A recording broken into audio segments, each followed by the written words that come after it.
आपने डाइवर्सिफिकेशन के अराउंड तो काफ़ी कुछ सुना होगा और बहुत सारे वीडियोस भी देखे होंगे, जिसका सिंपली मतलब ये है कि हमें हमारे इन्वेस्टमेंट को या अपने पोर्टफोलियो को बहुत ही अच्छे से डाइवर्सिफाई करके रखना है। फिर वो चाहे अक्रॉस एसेट क्लास हो, अक्रॉस इंडस्ट्रीज हो या फिर अक्रॉस स्टॉक्स हो।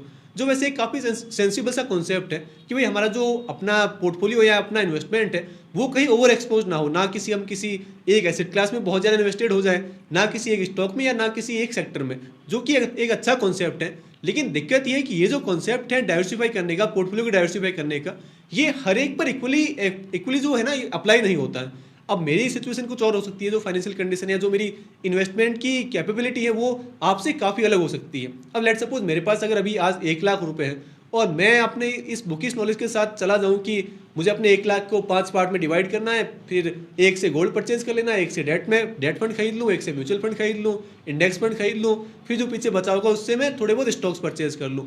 तो आपको क्या लगता है मुझे क्या रिटर्न्स मिलेंगे, या मेरे पोर्टफोलियो का क्या हाल होगा ओवरऑल 1 लाख रुपए का? जो स्टॉक्स वाला पोर्टफोलियो अलग बात है, जो ओवरऑल मेरे 1 लाख रुपए उनसे मुझे क्या ही अचीव हो पाएगा? भाई कुछ नहीं होगा, क्योंकि आपने हर एक एसेट क्लास में इतना कम इन्वेस्टमेंट किया। एक तो आपके पास इतनी बड़ी कैपिटल नहीं थी कि आप इतना ओवर डाइवर्सिफाई करें अपने आप को। और ये जो ओवर डाइवर्सिफाई वर्ड है, ये इस वीडियो के लिए बहुत इंपॉर्टेंट है। अगर आपको सबसे इंपॉर्टेंट कोई वर्ड पिक करना तो वो यही होगा, क्योंकि हम ना डाइवर्सिफिकेशन के चलते, इस कॉन्सेप्ट के चलते अपने आप को कब ओवर डाइवर्सिफाई कर देते हैं हमें पता भी नहीं चलता। हमने कितने दुनिया भर के स्टॉक्स अपने अकाउंट, जैसे सपोज अगर हम एसेट क्लास की ही बात करें, तो अगर आपको चाहिए स्टेबिलिटी, अगर आपको चाहिए कि भाई ज़्यादा रिटर्न्स ना बने, मेरे पास बहुत पैसे पड़े, और वैसे भी ये जो कॉन्सेप्ट है ना कि आप अलग अलग अलग एसेट क्लास में जाओ, अलग अलग म्यूचुअल फंड भी खरीद लो, डेट फंड भी खरीद लो, स्टॉक्स में थोड़ा बहुत रखो, ये जो पूरा कॉन्सेप्ट है ये मेरे ख्याल से हमें मिला है बहुत ही अल्ट्रा एचएनआईज से, जिनके पास ऑलरेडी दुनिया भर का पैसा है। उन्हें बस अपने पैसे को सेव करना है, उनके लिए सेफ्टी पहली प्रायोरिटी है, उन्हें रिटर्न से मतलब नहीं है, वो ग्रोथ को चेंज नहीं कर रहे।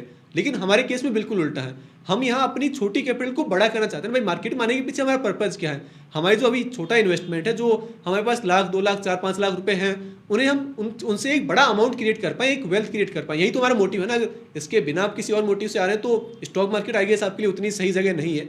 लेकिन हाँ, वही बात है कि अगर आपको चाहिए अपने पोर्टफोलियो पर स्टेबिलिटी, आपको चाहिए सेफ्टी, आपके पास ऑलरेडी बहुत सारे पैसे हैं, आप 10 करोड़ रुपए लेकर आ रहे हैं मार्केट में, तो ये अच्छी बात है कि आप थोड़ा गोल्ड परचेज करो, थोड़ा बहुत डेट फंड में लगा दो, म्यूचुअल फंड भी परचेज कर लो, स्टॉक्स में बहुत ही सेफ स्टॉक परचेज करो, लार्ज कैप कंपनी जो बहुत रेयरली कभी ऐसे 20% का ड्रॉडाउन आपको अपने पोर्टफोलियो में कभी नहीं दिखेगा, वैसे स्टॉक्स परचेज करो। तो ये कॉन्सेप्ट तब जाकर आपके लिए एकदम परफेक्ट फिट बैठता है।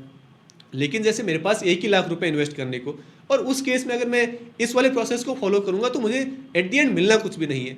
अब यहाँ ये जरूर एक थोड़ा बहुत कॉन्ट्रेडियन बैठे हैं, या थोड़ा वो एक जो कहते हैं ना कि डिबेट वाली चीज़ हो सकती है। मैं अब आपको जो बताने वाला हूँ, ये देखिए एक्चुअली तो पर्सन टू पर्सन डिपेंड करता है। अगर आप उस चीज़ के लिए प्रिपेयर है तो ये फिर आपका कॉल रहेगा।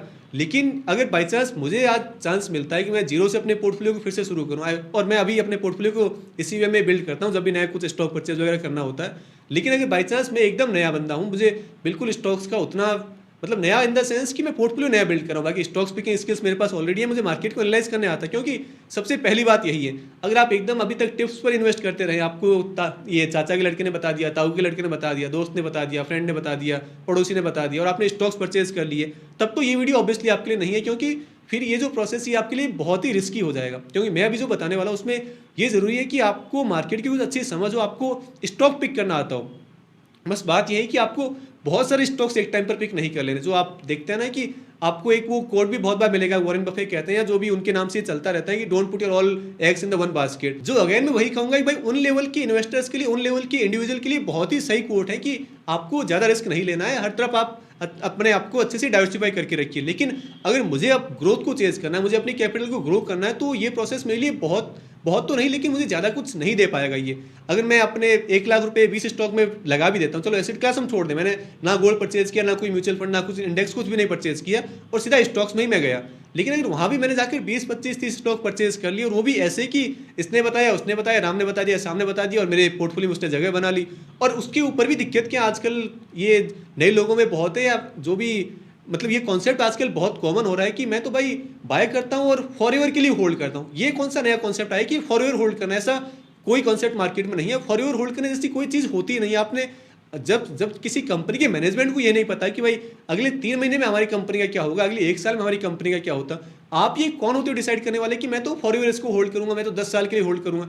लोग बाकायदा कमेंट्स में लिखते हैं कि यार ये स्टॉक तो ना 10 साल होल्ड करने जैसा है। भाई किसने बता दिया आपको? आप कैसे एक कंपनी को 10 साल का टाइम देने के लिए तैयार है, जबकि मैनेजमेंट अगले 6 महीने की गाइडेंस नहीं देता हमें। तो ये तो एक बहुत ही बचकाना सा कॉन्सेप्ट है। खैर हम वापस आते हैं अपने वो उस टॉपिक पर, डाइवर्सिफाई करने को लेकर। तो देखिए मेरे पास अगर आज वो फ्रीडम हो या मुझे ये करना ही हो कि मेरे पास 1 लाख रुपए और अपना नया पोर्टफोलियो बिल्ड करना है, तो मैं आपको बहुत ऑनेस्टली बताऊंगा, क्योंकि मेरे पास अब थोड़ी बहुत समझ है मार्केट की, काफ़ी टाइम हो गया है। तो मैं अपने वो हाई कन्विक्शन वाले 3-4 स्टॉक्स ही चूज करूंगा और उनमें अपने सारे पैसे इन्वेस्ट कर दूंगा। ये अगेन मैं आपको कोई राय नहीं दे रहा, कोई सजेशन नहीं है, ना कोई बाइंग सेलिंग, आप अपने पोर्टफोलियो से कल को सारे स्टॉक सेल कर दो, ऐसा मैं आपको कुछ भी नहीं बता रहा। मैं सिर्फ आपको एक ये एंगल दे रहा हूँ कि मार्केट में ऐसा भी हो सकता है। अगर आपकी स्टॉक पिकिंग स्किल्स बहुत अच्छी है, आपको अपने इमोशंस पर कंट्रोल करना आता है, आपको ये पता है कि मैं मार्केट को अच्छे से ट्रैक इन द सेंस कि टाइम करने की बात नहीं कह रहा मैं, मार्केट को ट्रैक कर सकते हो, यानी कि कंपनीज के रिजल्ट वगैरह को ट्रैक कर सकते हो, अच्छे से उसमें टाइमली एग्जिट कर सकते हो, टाइमली आप अपने आप को प्रिपेयर कर सकते हो हर एक प्रॉपर वो क्विक डिसीजन के लिए। तो आप ये चीज़ कर सकते हो कि आपने एक बार थोड़ा कॉन्सेंट्रेटेड पोर्टफोलियो बनाकर देखिए। अगर आपके पास अपनी कैपिटल अभी कम है, आपको अपनी कैपिटल को ग्रो करना है, तो इससे बेटर और कुछ भी नहीं हो सकता। अगर आपके पास 1 लाख रुपए, 4 लाख, 5 लाख रुपए, और अगर आप 50 स्टॉक्स में इन्वेस्टेड हो गए, आपने अपने आप को इतना ओवर डाइवर्सिफाई कर दिया है, तो उस पोर्टफोलियो से आपको मिलना कुछ भी नहीं। हाँ ठीक है, आपको भी स्टेबिलिटी मिल जाएगी। अगर कल को एक स्टॉक नीचे चला गया 5%, तो 2-3 स्टॉक्स होंगे जो 2-2% बढ़ के आपको उस पोर्टफोलियो को ओवरऑल बैलेंस कर देंगे। तो ठीक है, पोर्टफोलियो ज़्यादा नीचे नहीं जाएगा, लेकिन एट द सेम टाइम आपको ज़्यादा कुछ मिलना भी नहीं है, रिटर्न्स भी वहाँ नहीं बनेंगे। तो अगर आपको ग्रोथ को चेज करना है, आपको रिटर्न्स बनाने हैं, आपको अपनी वेल्थ क्रिएट करनी है, कैपिटल को ग्रो करना है, तो आपको थोड़े रिस्की बेट्स लेने होंगे। रिस्की ऐसा नहीं कि कंपनी चूज करने में रिस्क हो, कंपनी आपको बहुत ध्यान से चूज करनी, क्योंकि फिर आपका वहाँ अपने आप को अपना जो सबसे बड़ा रिस्क है ना, आप वहाँ एलिमिनेट कर सकते हो। क्योंकि कंपनी को अगर आपने अच्छी कंपनी को चूज कर लिया, अब ऐसा नहीं कि हम हर बार बहुत अच्छी कंपनी चूज करेंगे इसमें, क्योंकि वही रिस्क है ना कि लॉस बहुत बड़ा हो सकता है, क्योंकि हमारा काफ़ी बड़ा चंक, काफ़ी बड़ा इन्वेस्टमेंट उस स्टॉक में लगा होगा। तो नो डाउट उसमें रिस्क भी उतना ही ज़्यादा है। लेकिन अगर हमारा डिसीजन सही हुआ, हमने सही स्टॉक पिक किया, हम उसे अच्छे से ट्रैक करते रहे, तो हमारा जो रिवॉर्ड है वो भी उसमें काफ़ी बड़ा होगा। अगर सपोज एक स्टॉक, अब जैसे मान लो आपने 50 स्टॉक परचेज कर रखे अपने पोर्टफोलियो में, कोई एक स्टॉक डबल भी हो गया, तो उसका आपके पोर्टफोलियो पर बिल्कुल ना के बराबर इंपैक्ट होगा। जबकि ये बहुत बड़ी बात है कि आपने अपने पोर्टफोलियो के स्टॉक को 2x तक होल्ड कर लिया, आपने एक ऐसा स्टॉक पिक कर लिया कि वो आपके पोर्टफोलियो में 2x हो गया है। लेकिन उसके बाद भी क्योंकि आपके पास इतने सारे स्टॉक्स हैं, आपकी जो एक स्टॉक में जो आपका इन्वेस्टमेंट है वो इतना कम है कि उसका आपके ओवरऑल पोर्टफोलियो पर जीरो इंपैक्ट है, बहुत ही कम इंपैक्ट है। लेकिन वहीं अगर आपका एक अच्छा कॉन्सेंट्रेटेड पोर्टफोलियो रहा, जहां आपकी एक स्टॉक में ज़्यादा बड़ा इन्वेस्टमेंट है, ज़्यादा बड़ा चंक आपने वहां लगा रखा है, 20-25-30% आपने एक स्टॉक में इन्वेस्ट कर रखा है, और वो स्टॉक अगर बाई चांस अच्छा परफॉर्म करता है, नो डाउट, अब देखिए यहाँ वही है कि ड्रॉ डाउन भी उतना ही बड़ा होगा। अगर वो स्टॉक नीचे आया तो आपके पोर्टफोलियो पर डेंट भी उतना ही बड़ा होगा। लेकिन अगर आप अच्छा भी तो सोचिए ना, आपने अगर अच्छा स्टॉक पिक किया और वो ऊपर चला गया, तो आपके पोर्टफोलियो पर उसका इंपैक्ट काफ़ी ज़्यादा होगा। तो मेरा कहने का यही है कि आपके पास अगर अभी छोटी कैपिटल है, आपके पास उतना बड़ा अमाउंट नहीं है, और आप ये मार्केट गुरुज का सुनकर या फिर एकदम कोई अच्छी बड़ी भारी भरकम बुक पढ़कर आप इस तरफ चले जाते हैं कि यार मैंने तो कुछ तो ये गोल्ड खरीद लिया, और अगेन वही सब चीज़ें कि अलग अलग एसेट्स क्लास में चला गया मैं, या फिर अलग अलग सेक्टर में बहुत सारे स्टॉक्स परचेज कर लिए, या आपने बहुत सारी लार्ज कैप कंपनीज को ही परचेज कर लिया। मान लो आपने 10 कंपनी चूज की है, लेकिन उसमें कंपनी कौन सी, ICICI बैंक है, एशियन पेंट है, रिलायंस इंडस्ट्री है, HDFC बैंक है, तो भी अगेन आप जा रहे हैं, आपको पता हो या ना हो, एज ए बिगिनर हो सकता है कि आपको पता ना हो, लेकिन आपने स्टेबिलिटी को चूज किया है बजाय कि रिटर्न्स के।